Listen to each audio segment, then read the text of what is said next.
മത്സരമായാലും വിനോദമായാലും അതിലെ വിജയപരാജയങ്ങൾക്കും എല്ലാം അപ്പുറത്ത് ഒരു ദൈവപരിപാലന അത്യാവശ്യമാണെന്ന് എടുത്തു കാണിക്കുകയാണ് പുന്നമടയിൽ പരിശീലനം നേടുന്ന PBC പുന്നമടയും YSBC പുത്തനാറും. ഇവർ രണ്ടുകൂട്ടരും ഓഗസ്റ്റ് 12 നടക്കുന്ന 69ാമത് നെഹ്റു ട്രോഫി വള്ളംകളിക്കായുള്ള പരിശീലനത്തിലാണ്. ഇത്തവണ 19 ചുണ്ടൻ വള്ളങ്ങളാണ് പുന്നമട കായലിൽ തീപാറിക്കുക. ഫൈനലിൽ എത്താനുള്ള കഠിന പ്രയത്നത്തിലാണ് PBC പുന്നമട YSBC പുത്തനാർ സഖ്യം.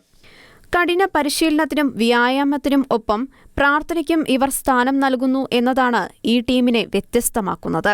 ആർപ്പുവിളികൾക്ക് പകരമായി ഹല്ലേലൂയ വിളികളാണ് ഇവർ പരിശീലനം നേടുന്ന ദേവദാസ് ചുണ്ടൻവള്ളത്തിൽ നിന്നും ഉയരുന്നത്. ഒപ്പം വഞ്ചിപ്പാട്ടിന്റെ ഈണത്തിൽ ചിട്ടപ്പെടുത്തിയ ക്രിസ്തുവിശ്വാസം ഉയർത്തിക്കാണിക്കുന്ന വരികളും.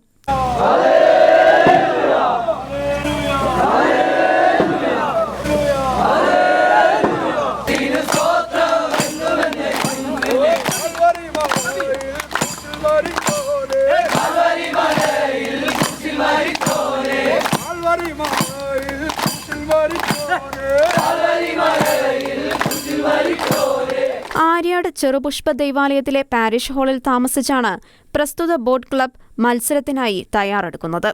ഒപ്പം പ്രാർത്ഥനയ്ക്കും മറ്റും നേതൃത്വം കൊടുത്തുകൊണ്ട് ഫാദർ പ്രിയേഷ് മൈലാപ്പറമ്പിലും ഒപ്പമുണ്ട്. ദൈവാലയത്തിലെ വൈദികന്റെ ആശീർവാദത്തോടെയാണ് ഓരോ ദിവസവും ഇവർ മത്സരത്തിന്റെ പരിശീലനത്തിനായി കായലിലേക്ക് ഇറങ്ങുന്നത്. കണ്ണൂർ ജില്ലയിലെ ഒരു മലയോര ഗ്രാമത്തിൽ ജനിച്ചു വളർന്ന എനിക്ക് ആലപ്പുഴയിലെ വെള്ളവും വള്ളംകളിയുമൊക്കെ എന്നും ഒരു ഹരമായിരുന്നു. TV-യിൽ മാത്രം കണ്ടുകൊതിച്ച നെഹ്റു വള്ളംകളിയുടെ ഒരു ഭാഗമാകുവാനായിട്ട് ഈ വർഷം അവസരം ലഭിച്ചതിൽ ഒരുപാട് സന്തോഷമുണ്ട്. PBC പുന്നമടയും YSBC പുത്തനാറും അവരൊന്നു ചേർന്ന് ഇന്ന് മത്സരത്തിനായിട്ട് തയ്യാറെടുക്കുമ്പോൾ അവർ ആര്യാട് ചെറുപുഷ്പ ദേവാലയത്തിൻ്റെ പാരിഷ് ഹാളിൽ താമസിക്കുകയും ഒന്നിച്ച് ഞങ്ങൾ പ്രാർത്ഥിക്കുകയും ഒന്നിച്ച് ഭക്ഷണം കഴിക്കുകയും ഒന്നിച്ച് പ്രാക്ടീസ് ചെയ്യുകയും ചെയ്ത് ഇന്ന് ഞങ്ങൾ മത്സരത്തിനായിട്ട് തയ്യാറെടുക്കുകയാണ്. മത്സരത്തിൽ പങ്കെടുക്കുന്ന എല്ലാവർക്കും എല്ലാവിധ സ്നേഹാശംസകളും വിജയാശംസകളും ദൈവാനുഗ്രഹങ്ങളും ഏറ്റവും സ്നേഹപൂർവ്വം നേരുന്നു. ചിട്ടയായ പരിശീലനമാണ് ഇവർക്ക് നൽകി വരുന്നത്.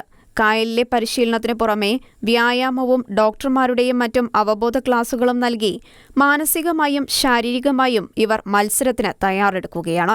ഞങ്ങൾ ടീമെല്ലാം കറക്റ്റ് 4:30 ആകുമ്പോഴേക്കും പിന്നെ രാവിലത്തെ പ്രാഥമിക പരിപാടിയെല്ലാം കഴിഞ്ഞ് ഒരു 5:30-6 മണിയോടുകൂടി ഞങ്ങൾ ഫിസിക്കൽ ആരംഭിക്കും. ഫിസിക്കൽ ഒരു 3-4-5 കിലോമീറ്റർ രാവിലെ ഓട്ടമുണ്ട്.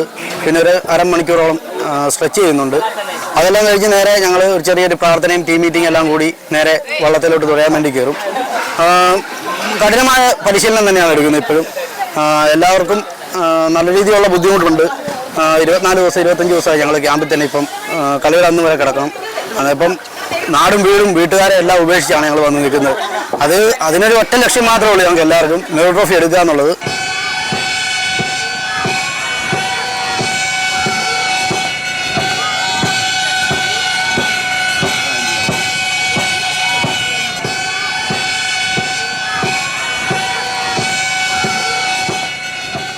Shekinah news, Alappuzha.